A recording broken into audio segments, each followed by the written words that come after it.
My name's Joel Winicki, and our company name is Maui Grown Tomatoes.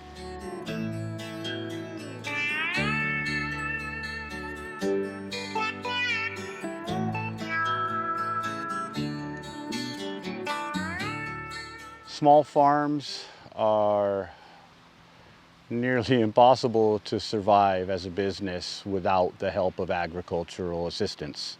I got the MEO Agricultural Micro Grant, and it was for a total of $25,000 that allowed me to purchase materials, purchase trees, purchase equipment. The intention, I think, of the MEO micro grant for agriculture was to help the growth of farms. So while it was very tempting to take that money and just buy stuff that I was going to spend on anyway and keep the money, super tempting, but the truth is, like, we used it for the purpose that it is for, which is to grow your farm, and that's what we've been able to do. And honestly, maybe the greatest significance the MEO grant had for me is it educated me on the fact that there are opportunities out there for farmers, especially for small farmers. Without that education and understanding how that works, I wouldn't have probably gotten to understand that I have other opportunities as well out there that are created for assistance of small farms in particular. So I think I gained a lot of education from it.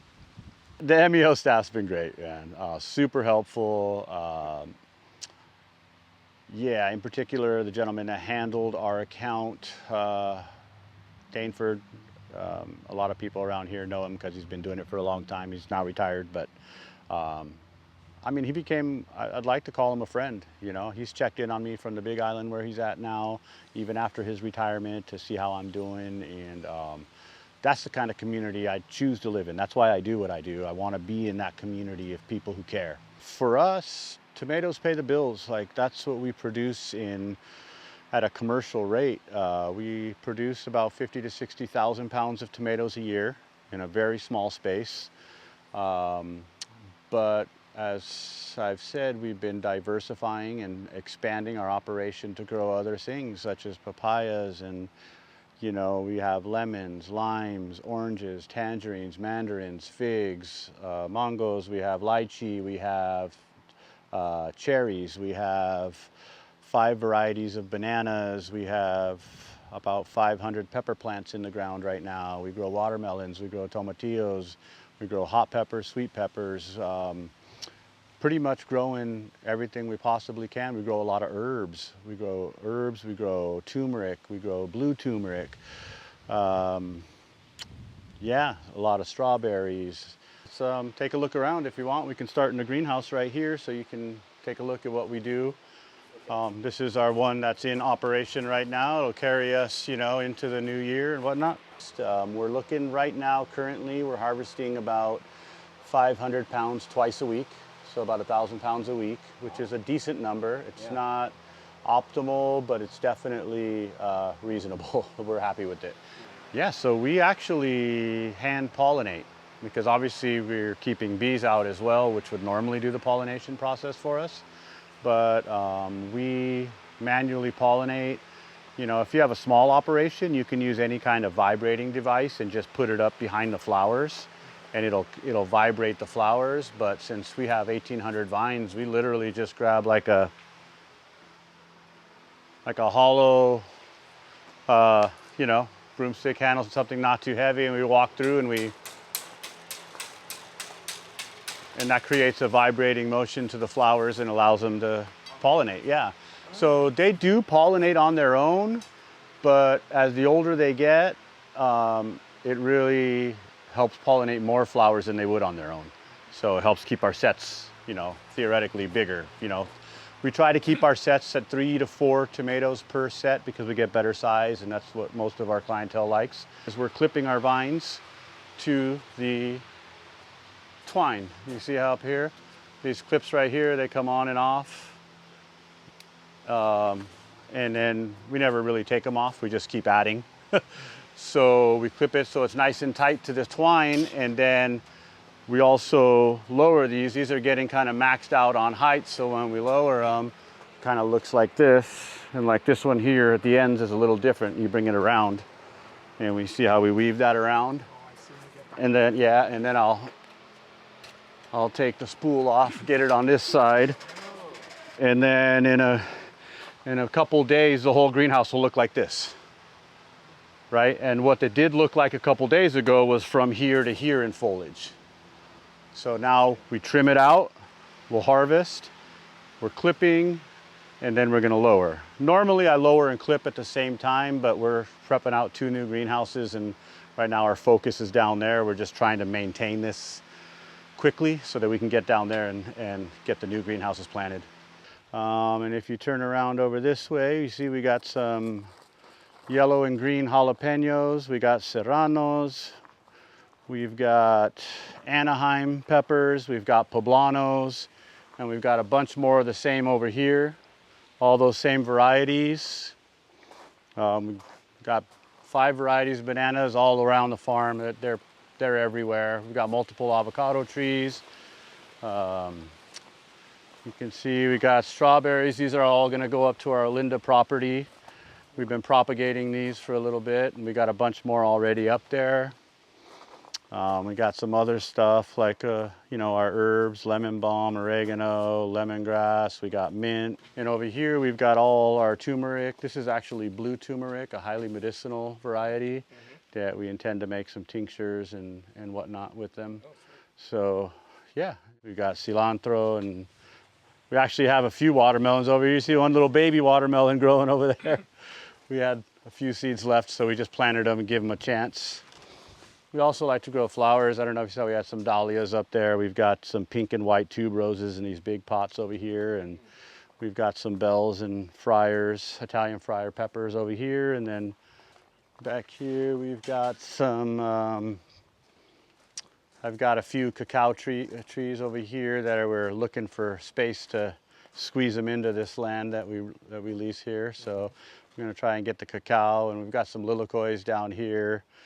More guavas, and over here these are all bell peppers back in here. We just harvested, so you're not going to see a whole lot of big peppers, but there's some hiding in here. They hide really well. I find the plants are very intelligent. These are 100% spray free. They couldn't be more organic. Yeah. So we do have insects. We live with them, and they get their share. Pepper weevil is really the biggest enemy. We're not having any white flies currently. In the summer, they're around for sure. But we try to trim that stuff out, get their eggs out, and we bag them up and we throw them away, and try to control them without having to get rid of them with nasty insecticides and whatnot. So I think an old farmer up in Keokea taught me a long time ago. He said, if you want to have enough for yourself, plant enough for the critters. So that's what we do. We plant enough for the critters, and they get their share. Right. It's always interesting. I always feel like, you know, there's some amazingly like aesthetically pleasing farms on this island. Yeah. And then when people want to come and see, I always feel like not a lot to see. You know, we're not focused on aesthetics so much as we are just growing as much food in as little space as possible. That's our game. This is my worm bin that I actually purchased with the micro grant funds from MEO. So I got a bunch of weight on there. I won't open it up, but that's for the soil health, really. For soil health, I like to, like when I plant my peppers, I like to put a little handful of worm castings with every one right in the ground right there, and just cover it, and like it gives a lot of microbial activity to the soil. So super helpful. Once they get in the greenhouse, it takes about 2.5 months before they start coloring up to being sellable. This is our hydroponic system. Over here is where we have the fertilizers in these orange tubs. And these orange tubs come through these bellow pumps here. They pump them into the system. You can see right here. They'll pump in through here, and I'll control the water rate with this. Comes in through this pipe here to get the proper nutrient levels. And this timer here, this brain tells this brain to turn on the solenoid valves and open them, and we feed for, when it's hot and the days are longer, we feed for 3 minutes every 15 minutes. And then as we get into more of the winter months where the days are shorter, we do about 2 minutes every 15 minutes. And that's the cycle that we feed with. Pretty precise. It's very precise. Yeah. Like the nutrient levels, everything, the pH levels have to be precise, otherwise the vines can't even accept the nutrients that we're giving them. And here in Hawaii, we pay a lot of money for the nutrients. Yeah, so unfortunately for us, we didn't qualify for disaster fund relief, simply because we're hydroponic and they won't. Yeah, and it's interesting because the theory behind the hydroponics as we use it is that we're actually saving the soil by monocropping in buckets, not the soil.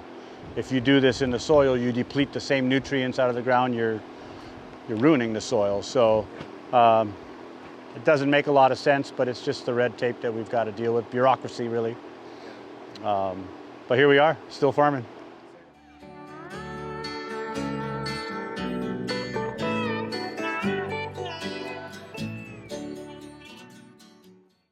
As we all know, like most of our food source comes from the mainland. Unfortunately, we have very fertile soils here in the island chain, and we're not utilizing it optimally. There was a time when the Hawaiian Islands were 100% fully sustainable, and now we're about 10% sustainable. So if this shipping strike doesn't end fast, we're gonna see our shelves empty, as we have in the past when we had the California shipping strike. And we're gonna find out real quick how important small farmers are, you know, and with what we have to work with, we can only feed so many people, and there's more people living in this island chain than we can. So we need more new farmers. We need our current farmers who are experienced and already capable of growing crops to feed our community. We need them to grow as well. We all need to grow and start new farming, new farmers coming into the scene so that we can be more sustainable, and maybe we can get down to 30% sustainability. I don't think it's possible anytime soon to get back to 100%, but we can definitely tilt the scales and be able to survive more than a couple weeks when nothing's shipped in. We should be able to survive a year, or, I don't know the number, but we can definitely do so much better than we are now. And once again, these types of grants that MEO are offering and others are really helping us try to get there.